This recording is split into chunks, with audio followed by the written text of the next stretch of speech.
4 દિવસ પહેલા મેં એક એવો વિડીયો બનાવ્યો હતો કે 31 ડિસેમ્બર 2025 પહેલા તમારે તમારા પેન કાર્ડને આધાર સાથે લિંક કરવું ફરજિયાત બને છે.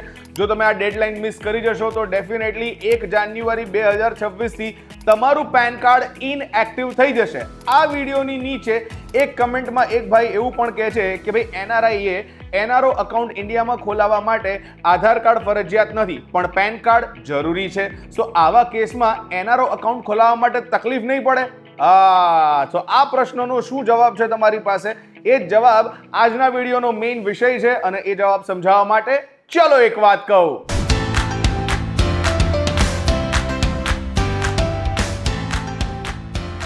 હેલો નમસ્કાર, આવી ગયો છું ફરી એકવાર. મારું નામ છે રોકી, લઈને આજની એક વાત. જી હા, ફોરેનમાં બેઠા બેઠા ઇન્ડિયન ઇન્કમને મેનેજ કરવા માટે એનઆરઓ અકાઉન્ટ ખોલાવવું જરૂરી છે અને એના માટે પાન કાર્ડનું હોવું પણ જરૂરી છે. પણ આધાર કાર્ડ નહીં હોય તો પણ ચાલશે, કારણ કે એ આ પ્રકારના કેસમાં એક ઓપ્શનલ ઘટના છે. તો પછી 31 ડિસેમ્બર 2025 પહેલા આધાર અને પેનને લિંક કરવા વાળી વાત એ અહીંયા લાગુ પડશે કે નહીં પડે? કોઈ પ્રકારના પ્રોબ્લેમ્સ થશે કે નહીં થાય? એ ઘણા બધા પ્રશ્નો ઘણા બધા એનઆરઆઈના મગજમાં ફરી રહ્યા છે. તો એનું સોલ્યુશન્સ આપણે આપી રહ્યા છે. પણ સૌથી પહેલા એ સમજવાનો પ્રયત્ન કરીએ કે એનઆરઓ અકાઉન્ટ માટે કઈ કઈ ઘટનાઓ આપણે ફોલો કરીએ તો આ પ્રકારના પ્રશ્નને આપણે ફેસ કરવાનો વારો ના આવે. સો બીઇંગ એન એનઆરઆઈ, ઇન્ડિયાની અંદર એનઆરઓ ખાતું ખોલાવવા માટે પેન કાર્ડ કઢાવવું ખૂબ જ ફરજિયાત છે, કારણ કે તે ટીડીએસ એન્ડ કમ્પ્લાયન્સ માટે એક ચાવીરૂપ ઘટના છે.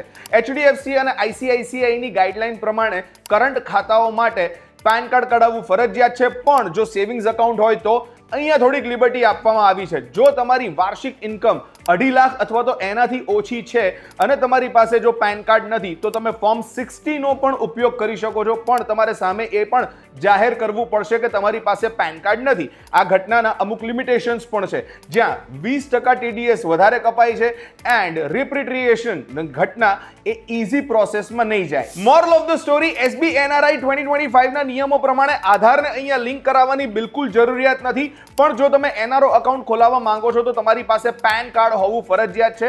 અને ફોરેનમાં બેઠા બેઠા જો તમે પેન કાર્ડ બનાવી રહ્યા છો તો 1177 રૂપિયાની મિનિમમ ફીસ આપીને તમે તમારું પેન મેળવી શકો છો. જો તમારી પાસે ઇન્ડિયન પાસપોર્ટ છે તો તમારે 49A નું ફોર્મ ભરવાનું છે. જો તમારી પાસે ઓવરસીઝ સિટીઝન ઓફ ઇન્ડિયા એટલે કે ફોરેન વાળો પાસપોર્ટ છે તો 49AA ફોર્મ ભરવાનું રહેશે. પણ હવે હું તમને બહુ જ એવા ઇઝી સ્ટેપ્સ બતાવું કે કઈ રીતે તમે ત્યાં બેઠા બેઠા ઓનલાઈન પણ પેન ઇશ્યુ કરાવી શકો છો. NSDL ની વેબસાઇટ tin-nsdl.com ઉપર જાઓ અને ત્યાં જઈને ન્યૂ પેન નો ઓપ્શન સિલેક્ટ કરી તમારું ફોર્મ ચૂઝ કરો. ડિટેલમાં તમારું નામ, ફોરેનનું address and assessing officer code fill કરો. 2 passport size photos, passport and તમારા ફોરેનના એડ્રેસનું પ્રૂફ એટલે કે યુટિલિટી બિલ અથવા તો પછી બેંક સ્ટેટમેન્ટ ત્યાં અપલોડ કરો. ત્યારબાદ ઓનલાઈન પેમેન્ટ કરો અને એકનોલેજમેન્ટ રિસીટ નંબર મેળવો. અને જો જરૂરી લાગે છે તો દરેકે દરેક જરૂરી ડોક્યુમેન્ટ્સ એમને ઈમેલ પણ કરી શકો છો. ઈ પેન તમને 10 દિવસની અંદર તમારા ઈમેલ ઉપર મળી જશે, જેને નોટરી કરાવવાની પણ તમારે જરૂર નહીં પડે. પણ આ બધી જ પ્રોસેસમાં તમારે એક ભૂલ કરવાની ખાસ ટાળવાની છે. જો તમારી પાસે ફોરેન એડ્રેસનું પ્રૂફ ના હોય તો તમે ઇન્ડિયન એડ્રેસનો પણ ઉપયોગ કરી જ શકો છો. ત્યારબાદ તેને pro-tinpan.com પર જઈને ટ્રેક કરો. સો આ પ્રોસેસ પૂરી કર્યા બાદ બીઇંગ એન એનઆરઆઈ તમે ઇન્ડિયાની અંદર એનઆરઓ અકાઉન્ટ ખોલાવી શકો છો, જેના માટે પેન કાર્ડ હોવું ફરજિયાત છે, જરૂરી છે. પણ જો તમારી વાર્ષિક આવક 2.5 લાખ કે એનાથી ઓછી છે અને તમારી પાસે પેન કાર્ડ નથી તો એ જાહેર કરીને તમે ફોર્મ 60 નો ઉપયોગ કરીને શોર્ટ ટર્મ માટે તમારા કામ પાર પાડી શકો છો. પણ લાંબા ગાળા માટે એ તમને તકલીફ આપી શકે છે ને એટલા જ માટે પેન કાર્ડ હોવું જરૂરી છે.